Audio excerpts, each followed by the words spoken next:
Oh, what a day! What a lovely day!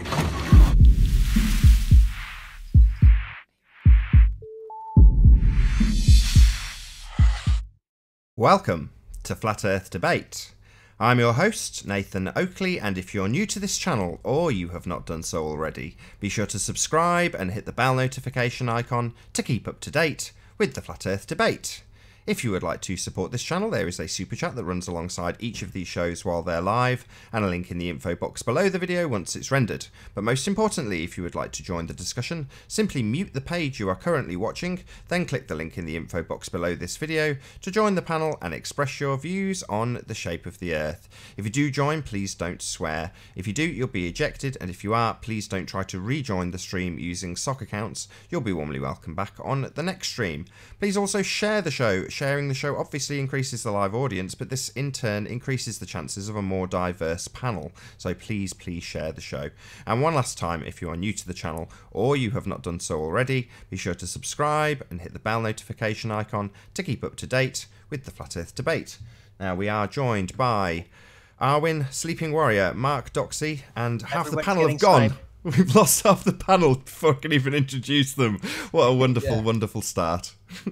I'm still in here for some reason, by the way. It was that Hannah, wasn't it? Marvellous. Well, we have got a Plain Truth, Sleeping Warrior, and Arwin. How are you all doing? Can we start up another one, Nate? Yeah. That was a really yeah, great I don't guy. see why not. But we won't get any of those guests back in unless I publish the link immediately, and that would just mean that we'd let all the trolls in that we've already kicked. But I'm willing to if you want me to. Me and Arwin can re-kick them. Okay, we'll start a new one. No problem. I'll do that right now. Let's immediately transition to the boring photos. The actual normal people. Cut you off. Go to the new events page. Ah, lovely. Fun. Good start to the show. This should be the work of but a moment. This is not my first rodeo.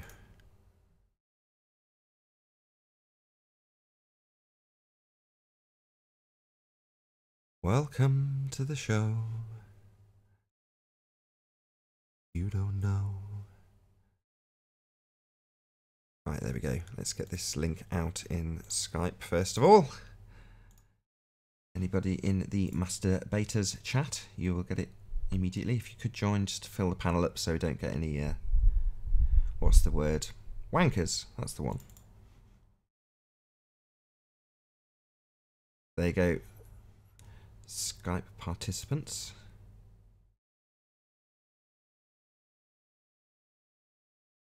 You can tell already it's going to be a fun-packed show. Send a little message. Whoops, wrong one. Send a message to the happy chat. Share. Hopefully we'll actually get some guests back shortly. Hey, Arwin. Hello. Hello. Got to level everyone up again now, haven't I?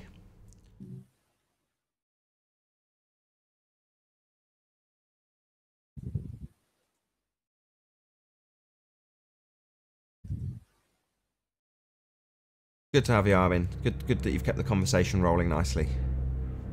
Yeah, thanks. Trying to get into back chat. Say again? Yeah, I'm currently trying to get in. There we go. Fair enough. Right, so I'm in. Hello, So Sleeping Warrior. Rough start. Let's get the Hangouts page back up for the audience. Yeah. Hello, chat. Let's do some shout-outs while this chaos ensues. Hello, Ute. Hello, Robert. Hello, Brazilian Goddess. Tom. 444, The Truth. Andres. Good to have you all. Thunderdome. Thanks for being in our chat room. Ninja Man. Nice to see you. And everyone else in the chat. 80-odd people currently watching. Yeah, we had a great conversation during the break. And yeah, as soon as we started up, everybody got sniped again, so too bad. Bummer. Right, so I hope we get back in. I've emptied that previous Hangout. Okay, well, let's get the new link out. So, you all ready for troll swatting? Yes. Yes. We're all going to this is going to be a troll-infested show, as the last one wasn't. Yeah, certain people are awake. Morning, Tim. Let's do this. I've got my Razer mouse. Let's go. Let's do this. Links in the info box. We're ready for you. Bastards. Open the gates. Hey, Nummy. Hello. Hello. Ooh, that was interesting.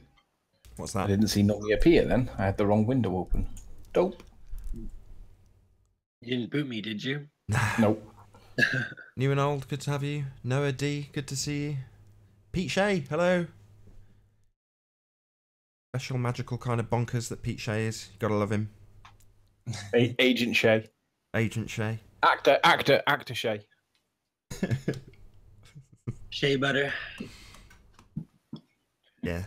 If anyone out there wants to make an anagram of Pete Shea's name, I'm sure there's something Freemasonic about it.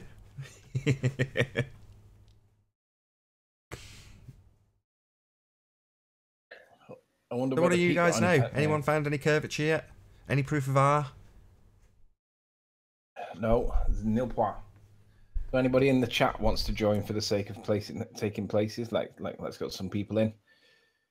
The link is indeed public, Chocolate Assassin. Maybe refresh your page. The link is in the info box. Right where it says join the show here. Hey Derwin, good to have you. Shea anagrams to eat sheep. Eat sheep. Is that Yeah. Ballad Fry? If I can read at this distance. Eat sheep. Hey, A Plain Truth, good to have you. The Plain Truth, I should say. Right, Flat as Fuke's going to join. Hey, Ali. Ali. And also hates pee. Is that Ali B? Yeah, Is it the real one? I think so. He's got a new icon, which hardly anybody's seen to replicate. Hey, Ali. Now out Right, to Flat as Fuke's legendary joined. Legendary Don't looming kick. non-standard refraction hyena. Good to have you in the chat. Who is flat as Fook? Friend. Ah. Safe. So, we could do with the other guy coming back in, because we were just having a good conversation about NASA. And see, he said, why should they tell you too many of the truths? Well, imagine that you're in charge of NASA and you're in charge of press releases. If you knew what the world that we lived in, whatever it may be it flat, round, or something else, because let's be honest, there could be another explanation for what we live on. Doesn't have to be flat; it can be something else. Ultimately, it's like, well, No globe in the house. Arwen. Hey, no globe. Dark Knight, friend or foe? Yo, hello. Hello, good to have you, Dark One, Knight. 2, 3, 4, 5, 6, Yo, 7. hello. We need 2 more placeholders at least. Anybody wants to join? Dark Knight is Chocolate Assassin. Chocolate saying. Chocolate saying yes. And no Globe Zone.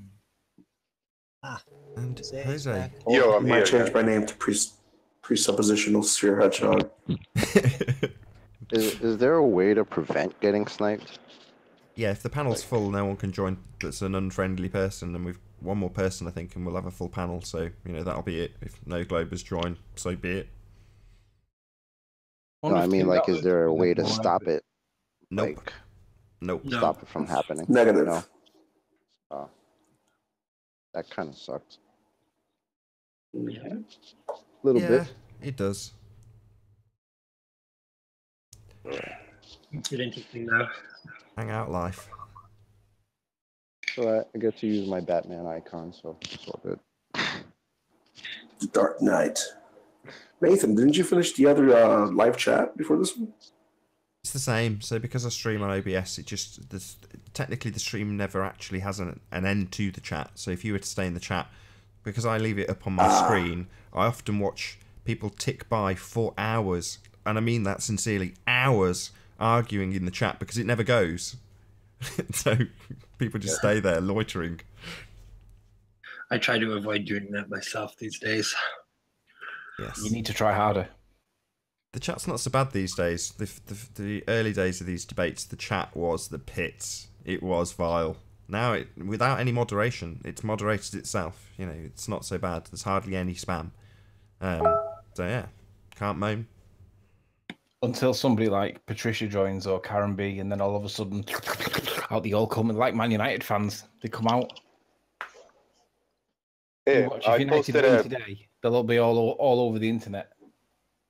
I posted a picture on the sorry. Yeah, I Posted saw a that, picture on the Jose. Hangouts chat of the power lines on Louisiana, soundless power lines, and it doesn't look the way he presented. It's just a Google image I found. No, I agree. It can't be replicated. Soundly somehow is doing something. I agree with Nummy. He's doing something to make it look curved, and it's not. He's either going at a certain time of the day when he knows the conditions are ripe, or he's doing it post-production somehow. I don't care about the claims about he's done it live. I don't care. Nobody's been able to get it the way that he's showing it, and I agree with Nummy. Yeah, the top of the power lines, when it's getting further away, it appears to be curving, but you can see the bottom, all the base, and it goes straight, even above the apparent horizon. So it's just, yeah, doesn't add up. Yeah. Well, we know that the turbines at Ranty shows, all the ballers constantly say things like, yeah, why are the blades touching the ground? And the answer, of course, is it's an optical effect caused by the light, whatever the light's doing. You know that the turbines are not in the water. So we know that happens. And that's perceivable. You can probably expect the same at Pontchartrain. The tops of the pylons are going to be similar to the turbines, and they are going to bend down. However, the bottom of it, we can replicate that phenomena with massive thanks to Phuket Word. Nick at Phuket Word got us a video that did the same thing. And then guys don't accept that because they say it's not over water, it's over a flat road, a hot tarmac or whatever. Yet the optical effect is exactly the same, and they dismiss it because they want to. Same effect, but dismissed. Yeah, subscribe to Phuket Word if you've not done already. Great little very short, concise demonstration videos that state the obvious. It's easy for me to say that, but to some obviously it's not. So yeah, Phuket Word, Nick, great guy. Subscribe if you've not done it already. Yep. He gets a bad time from the baller side, but a lot of his videos are good. They don't like them, and that's why he's over the target. The more over the target you are, the more attacks you get. And anybody that sees Rumpus out and about, make sure Rumpus gets to know that he's got work outstanding that we want to see. We want to see the maths. Come on, Rumpus, let's see what you've done. I think they're boycotting again. No, they don't want to come in because they know that once we start looking at the maths, we're going to ask them a couple of key questions, and they're not going to be able to explain it. Yeah, they can make it look pretty with maths, and if something is explained with maths, does it make it true? Well, that's their position, that they're going to have to argue that it is true. And obviously we're going to say, so maths makes our world what it is, right? Not evidence, right? So ultimately, if you believe the maths is the explanation for the world in which we live, anything other than a baller. But if you realize that the maths isn't the answer, maths is simply an explanation by numbers. It's like painting by numbers when we were kids. Maths is painting by numbers for adults on flat Earth. But once you realize that, then just because the maths works out, don't make it true. Hence the boycott. You know, once when I started watching the show, I would come on and this panel would literally be all like 98% ballers, all arguing with you guys, and slowly but surely, like that's falling off now.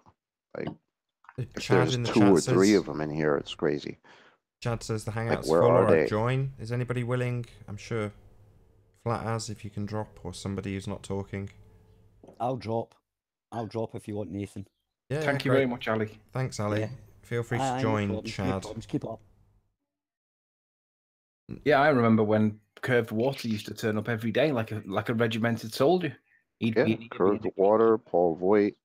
Hey, Chad, all good to these have guys. you. Can you hear me? We can. Yes. Can you hear me? We can. Well done, good to have sir. you. Okay, Thank good. you for joining. Yes, I can. Thank you for following the instructions to speak the minute you joined. Yeah, the last time I waited even 5 seconds. Yep, you'd have got swiped out probably by me. Sorry. That would be my fault. I'll take full responsibility. I like your curtains. Pardon? I said I like your curtains, Chad. Very Twin Peaks. Oh, thanks. Hey, can you give me 1 second? I have to turn some things off here. Sure. No worries. You're not being displayed to the public anyway. Nathan, I remember when Curved Water used to turn up every day, right? He'd sit there every day like a placeholder. And I didn't get why he would do it at the time. I mean, why would a baller come and sit on your panel, right, and just sit there? And it was quite daunting if you're kind of 50-50 on the fence, if you kind of, because he's got this like condescending, patronizing tone that sounds. He's got a voice for a voice for radio, right? And if he doesn't show his face, then he sounds really endearing. I mean, I quite like Curved. Doesn't come on anymore. Why? I don't know. You know, Pete Shea described him as the baby out of Who Framed Roger Rabbit. You know, the cigar. Well, it's interesting how the group dynamics of the ballers works. Hey, there should be actually a thingy. They're like a pack of wolves. I mean, they were really in here, like attacking you guys as a team. Yeah. You know, like everything. Because when I started watching, it was like when you guys were doing the Isle of Man stuff. Shout out to Tough the Trees. Yeah, and, you know, like they were going at you guys. Yeah. But that's obviously because I was being called a liar. And I'm the one that's here every day standing on the ground. I couldn't make it every single day, but I was there most days. And those that were calling me liars were giving me the best that they could give me. And at the end of the day, we got to find out what the bottom line was. And the bottom line was, sure, we weren't seeing Ireland as I first thought, but also the Earth can't be a ball because they brought back the tippy tops of stuff and claimed that they brought back all the land. No, they hadn't brought back the land. They brought back just the tippy tops of it. So on the one hand, we had to make the concession that it wasn't Ireland. But on the other hand, they claimed a victory to which they weren't entitled to. They claimed that we could see this land, therefore it was consistent with the spheroid Earth. Me and Nathan were like, that's nonsense. That's not consistent at all. Bringing back the tippy tops of one peak of a mountain doesn't bring back all the land that was seen. And then when I went down to do it from the beach, at their request, then it was a game changer. And as far as I'm concerned, I don't know how they can argue against it, even with refraction. They have to be organized to even stand a chance in this debate. They can't, unlike us, they can't face the chaos. I tell you what has changed. The tables have changed in that this used to be a predominantly ball earth panel or mainly ball earthers, and flat earthers were really reluctant to come on. And now it's flat earthers have realized that this is actually a safe haven. We can come on and we can chat, and we might not all agree on everything, and there are points where we don't agree on stuff completely, but we all realize it's not a ball, and that as long as we have that consensus at the start and we realize that it ain't a ball, then anything goes. And as long as we can disagree respectfully and we don't dwell on points for too long, if we don't agree, we move on. But now it's a safe haven for flat earthers, and that's the way it should be, in my opinion.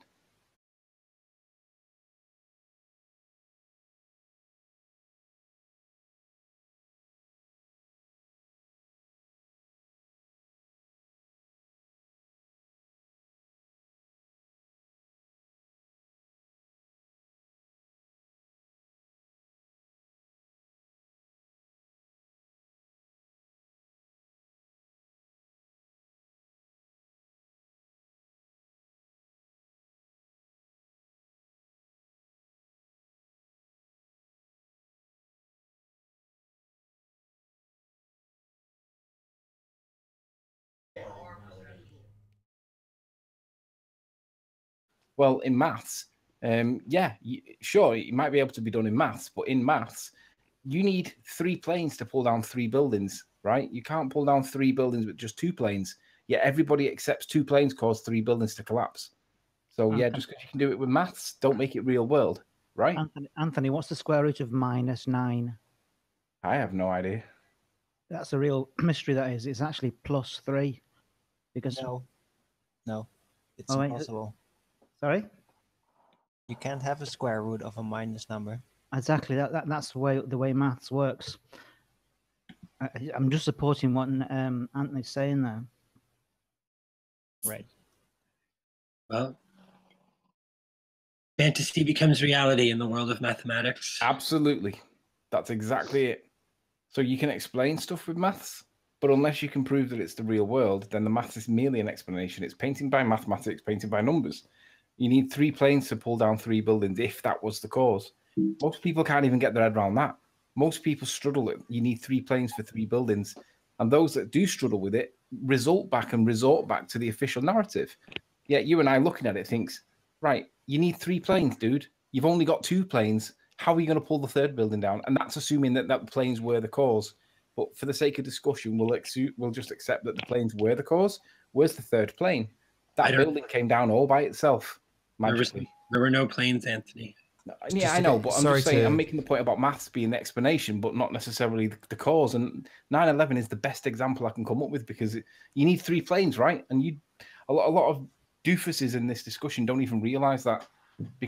Sorry to bring you off this. Pancake theory. Sorry to bring you off this 9/11 subject. I've just figured out how to get the audio for this. Can I just play you this? Can you see? And let me know if you can hear it. The argument that the sun. Can you hear that? Yeah. The argument that the sun's rays are tangible, but you can't do that for radio waves. But you can't do that for radio waves. No, you cannot. You cannot perceive radio waves by touch. You cannot. Come on, psycho. Go ahead, back up that claim. You said yes, you can. So do it. Do it. Come on. Is that a little bit of smoke? Nope. You're not thinking about it. You're not even thinking about it.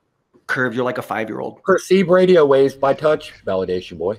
That's not the issue at hand. That is exactly the issue at hand. Perceive radio waves by touch. Validation. That is 100% red herring, and you know it. Being imperceptible is not invalidation. You are invalidation. Where's that come from? I made it. Pardon? I made it. You made it? Yeah. That was awesome. Yeah, it was great timing with the blowing smoke. Even in it. It's awesome. I was like, why is he playing Roger Rabbit? So in that case, then, who was what was the name of the rabbit? Not the, the big busted red-headed person that played in that thing. What was it? Jessica Rabbit. Jessica Rabbit. We need somebody to take on the mantle of Jessica Rabbit. If we've got curved water in the pram, we need a Jessica Rabbit. I think Patricia could do. Patricia's a redhead. She could do that. She actually looks like. Yeah. And then we need the guy with the pram. Was it Danny DeVito? That, by the way.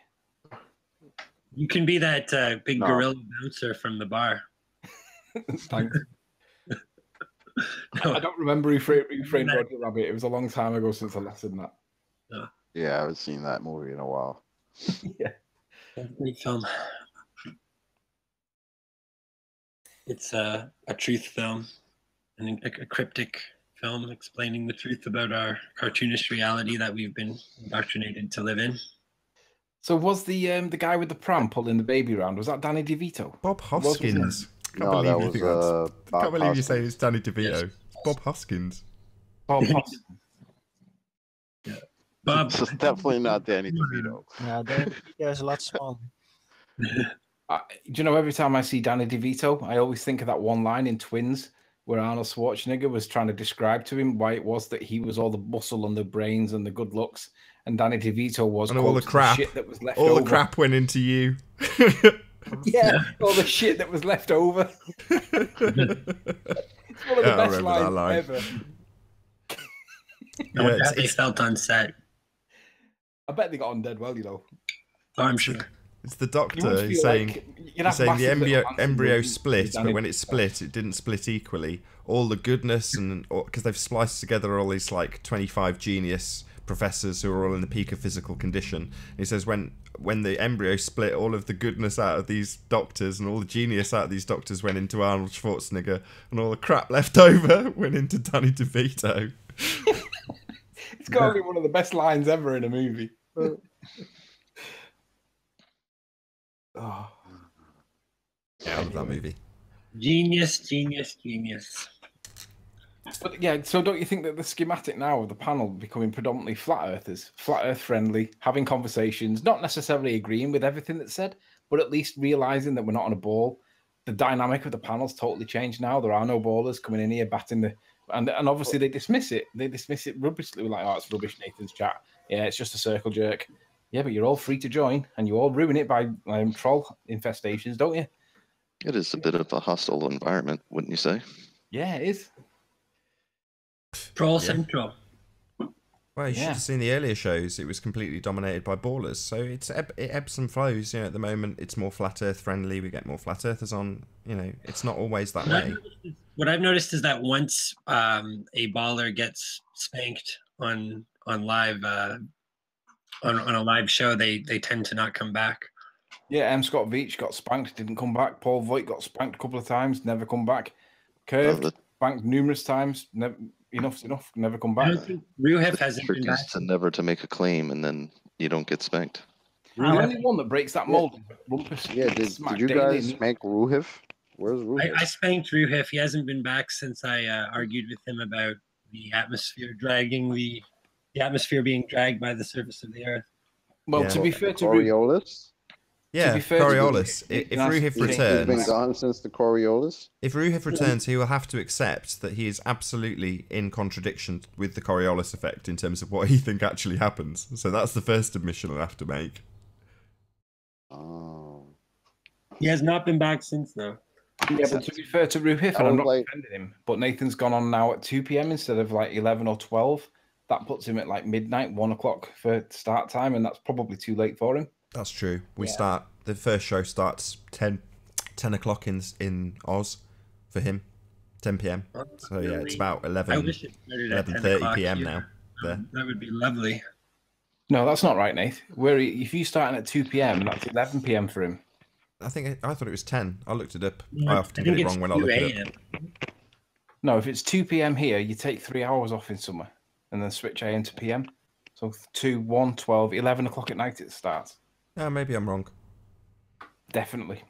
It's 9 a.m. here it starts. I'll have to change it on the info page. Oh well. Yeah, I'm in the Eastern time zone as well. Which sucks because I'm at work every day. So this is why I said to you, Nami, that what's your time right? Sorry to interrupt you, Dark Knight. When I was saying about the time zones, when you were looking at what you were looking at with Chris yesterday, I was like, are you sure the time's right? Because it's so easy to get it wrong. Not that I think it makes any difference in that particular example, but that's why I asked. Yeah. Time zones prove the globe. You reckon? I've heard people argue that before. Okay. Well, yeah, but that's a very... The Azimuthal equidistant map was a map based on time zones. Yeah. Yeah, it works quite well for that exact purpose, but that's all it works well for. It's an equidistant projection, so when people start plotting stuff across the side angles of it, you're like, well, that's not how the map's designed to work. Of course it'll fail. But anyway, that's a different issue altogether. We don't have any flat Earth maps. You know, that's just a fact. I finally have a question. Is your claim that it's not a ball, is that the only one you're making? Yeah. Hey, welcome back. Believe it's a thief.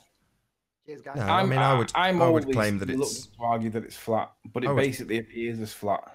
I would claim it's obviously and observably flat. Yeah, but Nathan can't prove it worldwide, and there is no science. There's not enough science going into flat Earth, so I'm more reluctant and cautious to argue that. Although when it comes to it, if I'm pushed for one or the other, curved or flat, I will go with flat because it's definitely not the curve that they tell us it is. I think curve. A better question is it heliocentric or geocentric? I think that's a better question. I'd agree. And I'm not against it being geocentric, but you've got to prove that curve. I don't think that's a better question because it's neither, really. No, but geocentrism can still work. No, you can have a geocentric flat Earth. You can have a geocentric flat Earth. If you can show a flaw in the heliocentric system, you've got your opponent then having to rethink things through. Yeah, but geocentrism is still an orbital based. No, it's not. Well, it's necessarily. We do see that the stars and the celestial bodies above us do seem to go round us. Yeah, but to call it an orbit that means that it's going around an orb, right? So so you're saying it matters whether it's a heliocentric or a geocentric? No. What we're saying is that it's not a ball. No, heliocentrism is completely impossible on the flat Earth, but geocentrism basically just says, okay, the Earth is the center point. It doesn't automatically imply outer space and a bunch of globes out there. What I mean is that orbit has the word orb in it. The reason why I say that is that if you mention the word flat Earth, you open yourself to ridicule. Yeah, I'd rather call myself a round earther. And so you have to handle that. Whereas if you quickly get the conversation to geocentric or heliocentric, then there's no ridicule involved in that. You've got your opponent thinking, well, is it or isn't it? and I start there and then introduce flat Earth at a later point until we can get the person thinking, well, is it geo or helio? I think it's always good to start out with just little details and only bring in the flat Earth when the person that is going into discussion with you. You've got to really avoid shows that he can handle that type of. You've got to thing. avoid the mocking and then the ridicule, and get them to seriously stop and think, well, what exactly did I mean by, are you a flat earther? I like the way Dell does it on Beyond the Imaginary Curve. He totally avoids that flat earther pigeonhole, and that's the way I aim for as well. I was going to ask. I think the best approach. I'm sorry. The best approach for me is to identify what is a belief and taking things on face value of faith, or what is a knowing and anything that everybody can prove. I think you could argue that the Earth isn't spinning, right? I think most people can comprehend intuitively the arguments against the rotation of the Earth, and if you can break them out of that trance. Yeah, that's a good starting point as well. I would agree on that. Well, but it does tend to be a little bit harder because there is still the spinning globe of the heavens and the stars out there, and yeah, then you'd have to explain all that, because that is usually what people then intuitively take as some sort of evidence that the Earth is spinning. So yeah, I know, but there's like a lack. Spinning thing usually comes in a little later. There's a lack of physical consequences of the spin on the surface of the Earth, and most intelligent people can pretty readily grasp that. Like the fact that the east-west flights problem, the rotation of the alleged rotation of the atmosphere, Coriolis effect, things like that, right? They're all good stuff. But that's all more specialized knowledge. So if you have a physics person that's well studied in that kind of thing, then you can shove that in their faces. But the generalized public, they don't really know the nitty-gritty details of that sort of thing usually. Well, I said an intelligent person, but I think the east-west flights isn't really a specialized kind of knowledge. I think most people are familiar with that idea. Let me ask a question to the panel members. What about not even just the east-west flights? What about the north-south flights? Yeah, that too. But the east-west is a good basic example, right? And no, I get that, but I mean, like with the north-south flights, it's like, you know, think about these planes trying to land in a north-facing direction while the globe is splitting east. Like, just that visual itself should be enough. Yeah, enough to stop people to stop ridiculing and think about it. Yeah, but people don't want to think. Well, I've converted like 4 or 5 people to the flat Earth that I know personally, and I've started with that approach with all of them, and it seems to work. What's your first question to them then, Nami? I don't usually start with a question. I usually just start describing the problems with the rotation, and try to just break down the physical problems that accompany the idea of a rotating Earth. Okay, so I come to you with you're one of those flat earthers, are you? With a mocking tone. What would you ask me? Yep. If you came with a mocking tone, I probably wouldn't bother talking to you. I mean, Okay. I wouldn't even care. I'd laugh. I'd laugh at them. I'm at that point. I don't even care anymore. Oh, okay. We'll try it again then. Nami, what do you depend on for your position that it's a flat Earth? What do I depend on? Yeah, I'm playing devil's advocate here. All right, I'm a globe earther. I've got beyond the mocking, and I'm now genuinely interested. I still believe that the Earth's spinning. What's your first question, or how would you tackle me?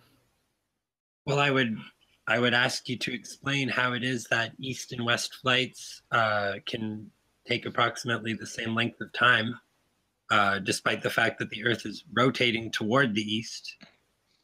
And so such that if you were flying west, you'd imagine that you would meet your location much more quickly than if you were chasing it as it moved away. Yeah, okay. Yeah, I get what you're saying. I'll try that one as well. I found that one is like people can intuitive, like you can easily sort of describe it just like using a globe or showing it on Google Earth or something, and that it's very comprehensible for people because you've got a thing moving one way and then you're moving the other way, right? So it's like it's just moving one way and moving the other way. People can pretty easily grasp that. Well, that gets them, that stops them and gets them thinking, but then they're going to come back with, well, because the atmosphere moves with the same speed as the Earth. Yeah, well, then you can dig into that and explain how that doesn't make sense either. And it really doesn't. I think water is a better argument. Well, they're all great arguments, right? Each one of them is a matter of like how comfortable are you, what's your own approach. I'm just saying the approach that I have, I've had some success with, so I think it's a good one. It seems to start with the moon landings, don't you think? Because the pictures from space and stuff, they're what everybody thinks straight away. So even if we talk about the shape or bolts over the horizon or anything, it's the pictures from space we've got to get rid of straight away first. I don't even know anyone. If they still believe in the moon landings, like you can't even speak to them about that. That's it. It has to start from there, it seems. I don't even have a single friend who believes that the moon landing was real. Everybody knows the moon landing was fake now. It's just these ballers on the internet who act like everybody still thinks it, but actually, like probably about 90% of people are. That was a start for me.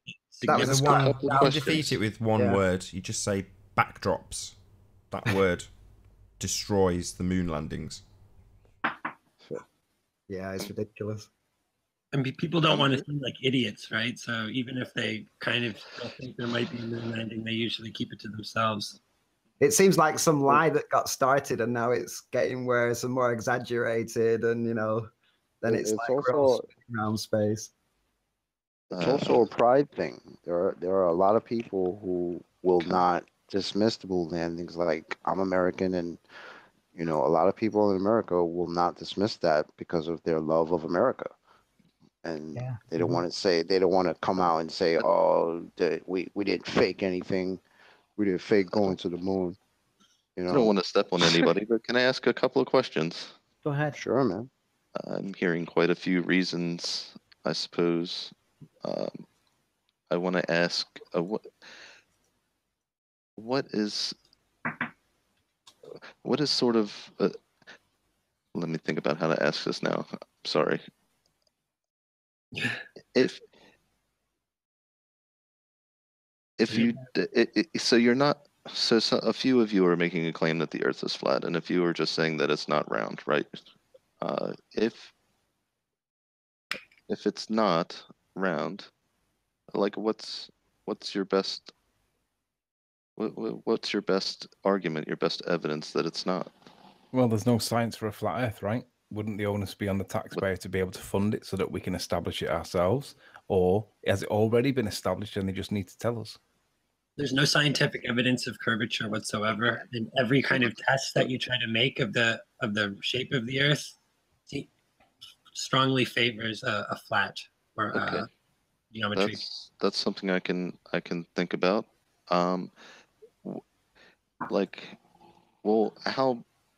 What's your confidence that it's not round, right? Like, is it like a lot or missing curvature? 99%. There's no evidence to prove any curvature, and on a spheroid of the size that they tell us, we should be able to observe it, measure it, verify it, repeat it, and we shouldn't need expensive equipment to be able to do it because it's not as big as what we are told. It's a geometric size of which we can test. So there is no observable, testable, verifiable curve. But the same said for axial rotation and gravity. Them three things don't exist. There's no evidence to prove them. And then when you look at it, take that a step further and look at the peoples that's responsible for basically doing this kind of exploratory stuff, the likes of science or NASA, and then you look at NASA's stuff and see that they're lying about a lot of the stuff they're showing us, then they become not credible. So what else are you left with? The remaining body of science.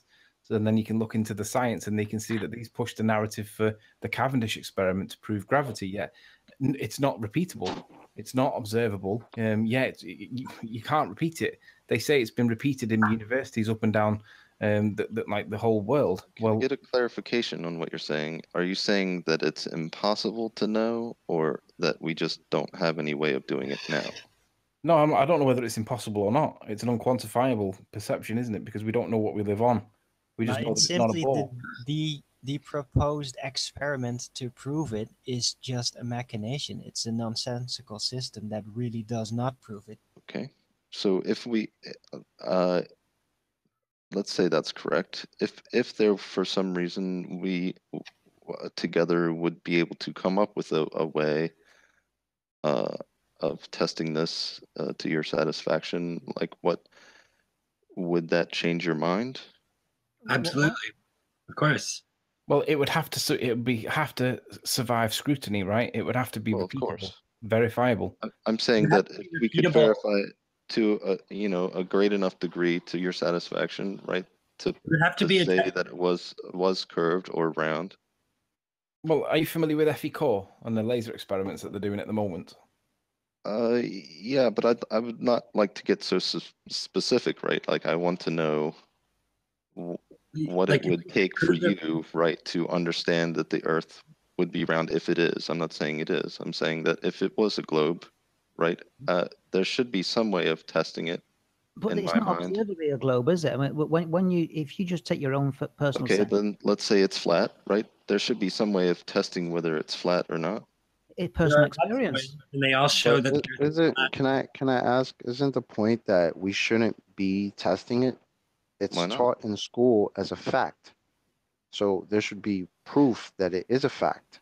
So we should just go from authority. Well said. So, in other words, as a flat earther, we are in a position where we are absolutely, unequivocally not backed by science. But what science doggedly asserts to our children, and will undoubtedly assert to our children's children, is that the Earth is a sphere, and there isn't any scientific evidence to back that assertion. So when we ask for what's your scientific proof of R, the value used in your mathematics when you tell us the Earth is a sphere, we get crickets. Or we get referred back to a 2,000-year-old experiment which proves nothing. Or we get the appeal to the whole body of science, or the scientific consensus, or the currently proposed working model. Or trigonometry based on the stars. That's all very interesting. I'm not doing that in the moment. I'm just trying to figure out, right, like if I wanted to know for sure, 100%, without any question, is there a way that we can go about doing that? Yeah, prove gravity, prove axial rotation, prove curve.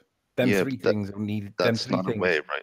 That's not a way. Or a public space project where to do it. People would be allowed to completely test everything on their own, and there would be a lot of requirements that I would basically demand of any future space launches, like have a 24-hour camera rolling during the rocket launch on the rocket that you can see as it launches continually as it goes into space, and as the world is visible then as a globe. So That would be good, though, all that right? kind of stuff. How would you know it was actually from that camera, right? Well, that's exactly it. You'd want to do it yourself. So failing that, you have to go by what people actually do in the real world. For example, when they build things, well, they build on a flat plane. You don't really need to say any more than that. When it comes to actual things that might affect people's lives, if they get it wrong, they're dealing with flat planes. Every time. Yeah. Every single time. When it comes to flying, build on a flat plane. Took the words out of my mouth. Exactly. Right, When it comes to flying, they're using a flat plane. I don't think that I'd be convinced by that. Like, I'm trying to come up with some sort of way of testing this that would be satisfactory to everyone. Well, I am pretty sure there are independent, wealthy people that are willing to spend a lot of money to get into a rocket or NASA, SpaceX, whatever, rocket to test this. And they're going to be, people that is trustable, not government or pay agents, people like private. So shout out to Earth is Seriously Flat, who says, love is not to let Gem Panda die as a globe head. Thank you, Earth is Seriously Flat. I don't think Gem Panda's a globe head in reality.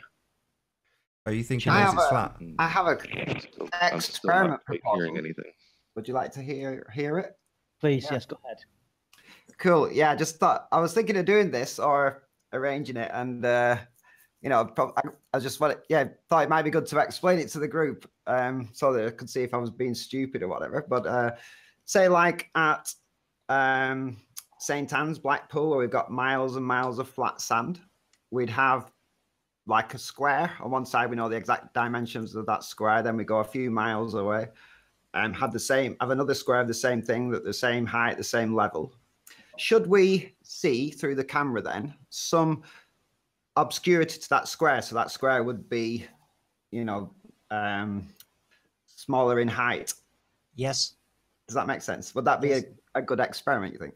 Not necessarily. That's what they like to lead us to do, because they like to show us one axis obstruction, which is what you're detailing. So I don't know if you want to click on Mark's icon, but I'll do this again. What you're detailing is having a square here at minus Z and another square here at plus Z, or the other way around, sorry, and then looking across to see if there's any obstruction between the two.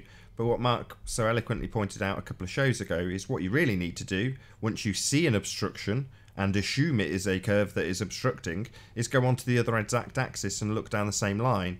And as Chris Monk's demonstrated in his models, from ground level, we should be able to measure a curve to the surface we stand on. We don't. It's never there. You can't measure it. You can't see it. It's always back to the same question. Where is the curvature? There isn't any. But there should be from ground level, and it should get bigger and bigger and bigger as you go up in altitude. It should be pronounced and visible with the human eye from a commercial airliner at 30,000 feet, but we never see it. So these 2 meter squares that we put miles apart, we look at the camera at them, they're at the same height, they wouldn't be, there would be an explanation as to why they wouldn't be squares, all right? Or if they are squares, there'd be an explanation as to why they stayed being squares. Well, there's still diffraction applied, so there will be some kind of optical slant effect, especially, we demonstrated this, and you can create this apparent effect even in a very small confined area, like on a table or in a football field, and also on a much larger scale. So there's always going to be, it's never really going to look perfectly straight. There's always the diffraction that applies that creates an optical slant. I'm thinking more of the, like, it's measuring the tilt, isn't it, rather than the curve. It should be exactly. Now the curve implies a literal, physical shape, but there's just an optical distortion basically, and that causes an apparent slant. Right. But the whole thing is that if you move the position of the observer vertically, then the apparent slant migrates. Yeah. It migrates its position. So the curve, if it were a literal curve, is then moving. And that is inconsistent with a physical curvature. So it is a purely optical effect. So if going away from me, I'm in a very open, flat sand field, and I put a stick of 5 foot tall with lines every inch, and I'm looking forward, but then in the same view, I can see 2 sticks 5 foot tall, 5 miles to my left, 5 miles to my right. So I got the wide view. I got 1 stick in the left, 1 stick in the west, 1 stick in the east, and 1 stick looking away from me. If I see a depth, getting obscured from the bottom in front of me, then I should be able to take the picture and throw a straight line and go by pixels. It should be the same inclination. It should be a curve. If I see it in front of me, I see it to the left, I see it to the right. I mean, it has to be there if I'm getting it all in one shot. Yeah, exactly. If it's curved, it's curved. Another couple of shout outs to Earth is Seriously Flat. He said, love is not letting your children grow up as globers. And if you are a critical thinker, then you are a flat earther. Thanks, Earth is Seriously Flat. I saw a video, I don't know how I randomly came across this, but some guys firing a 50 cal bullet straight up in the air. Pretty much landed round about where he shot it up. Really? How long did it stay in the air? Cool. I think it was long, like 2 minutes or something. They had to run for cover. They had their helmets on. It was a dangerous thing. Can you get us a link for that? Do you have a link? Yeah, let me dig it out. I'll find it. That's kind of funny. That's a long time. That would be a plenty of time for it to have moved, like, you know, several miles away, according to a few thousand miles away. Yeah, I did see something like that on YouTube. I didn't get to It watch would it. move both going upwards and going downwards in the same direction if the Coriolis effect would apply. So, Chad, did we get to the bottom of where you wanted to go with this? I'm still looking for like something that we can use to show us for you know, at least with a reasonable amount of assurance that we know what the shape of what we're standing on is. Okay, let me say something. We can test the curvature, right? And if we find that there's no curvature, then we're left with basically a logical problem, which is that if there's no curvature, it can't be a sphere. And unless there's a third option, a lack of curvature strongly suggests that it's a flat plane, right? Right, but I want to know how we go about knowing that, like testing that, right? So like if it's... Well, you can use gyroscopes. I was just about to say, that's what we said first off, which is that the things that matter, that actually require any degree of measurement and a knowledge of the thing you're building on, they always build on flat planes, they always fly on flat planes, and that will never change. So you can ignore those if you choose, but they do prove the plane we live on. How does that actually prove that what we're standing on is flat? Well, because a globe has to have a curvature, right? In order to be a globe, a sphere must be curving at all points, right? You understand that? Right, but if I take a very local, let me just finish the point. So if we can show that there's no curvature that's measurable across any distance, then, like I say, we're just left with a logical conundrum where how can we imagine that it's a sphere without a curvature? Sure. The only geometry that lacks curvature is a flat plane, unless there's another option that we're not aware of. But I don't think what I'm having trouble sort of following, right, is that where is the reasoning, or I can't follow your test, right? Like, so you're saying that these things should, if they happen, right, should prove that we're on whatever surface. Okay. Can I ask you a question? What it's mostly about is disproving what about that it is the specific sphere. Those are long conversations that we've had on this show. That, I mean, those are individual cases that we'd have to dig into, right? And they're not. It's not going to be I'm not going to be able to summarize it to you in 30 seconds. Suffice it to say, though, that if you look into engineering blueprints, or if you look at the FAA, the Federal Aviation Administration's Flight Procedures and Standards Manual, you'll see that they fly according to a flat plane, and that engineers build on a flat plane. This is verifiable in engineering textbooks. Chad, without any external input, how would somebody conclude the Earth was a globe anyway? Well, that's what I'm asking you. How would you do that? No, you're asking us to defend that the Earth's not a globe. How would I know it was a globe? That was your claim, though. You said it wasn't a globe, and I'm saying, how would I go about testing whether it was or not? Yeah, but how would you come to the conclusion that it is a globe if you weren't told so? Simple answer. Nobody's given it you a couple of times. I've just got to say it again, just to reiterate it.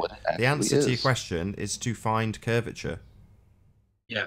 Measurable if you curvature. Can't find the curvature, all you're left with is the logical, the only logical possibility. If I did, let's say we did a test and it was reasonably, we could reason through it, right, and say that if we did this test, this would show us that there was curve, right? Would that prove that we're on a globe? Yeah. Yes. If it was continued everywhere from every location, so if every single person surveyed the same thing, which was to say that you could easily see curve, which would be the case if we were on a sphere, it wouldn't be elusive, but it is. So if we spread it across a larger area, maybe, is that what you're saying? I'm saying if we do just one local test, right, we could be standing on a particular area that may be curved. No, not a particular area, any area. So if you are standing on a spherical surface, it matters not where you stand. Every single surveyable point from your location is curving away from you in every direction. It should be demonstrably obvious that you're on a sphere if you're on a sphere. And by flat, we really mean you'd be measuring the gravitational potential of any individual spot, right? So that down is the same direction in all places on both models. But, you know, like when you say a particularly flat area, well, then we would have, things would be, if there was like, you know, if it was a globe with a very flat area on it, well, things would be falling at an angle at one extreme or another of this extended flat area on the surface of the globe. So you would, you know, if you used a plumb bob or something like that, you'd still be able to determine that the normal down was. I have a question. Let's say, just for a hypothetical, that we were on a globe, and we were making this measurements, like you were saying, to try and detect this curve at various points. What if the globe object that we're standing on was, well, let's just get ridiculous. Let's just say it was universe sized. Well, then it's not a globe of the presumed dimensions, now is it? No, yeah, I'm just still lying. You have to have this R value adhered to in order for all of the mathematics that they've based this nonsense on to work with the heavens. So you have to have a specific size globe. So just saying, well, it could just be bigger. Well, no. The heliocentric system dictates how big that sphere should be. Adding things to what my question was. I did not. This is a completely and utterly hypothetical. It means nothing. It's just a thought experiment. Well, what's the size of the universe then? I don't know. Let's make it 1 billion miles in diameter. Well, that would have a lot of consequences for the workings, let's say, of turbulence on all the air, on all that surface. And there would still be a lot of land to discover. Yeah, that also. Exactly. With we that should amount be, of we land, should want to I mean, explore in essence, it without being held back. With that as the thought experiment, you are in essence describing the flat Earth infinite plane idea. You know, because if you have an imperceivable amount of curve because of the absolute enormous amount of land that you're proposing, then it's essentially imperceivable, like completely imperceivable. Therefore, you're just describing the infinite plane that some flat earthers believe we live on.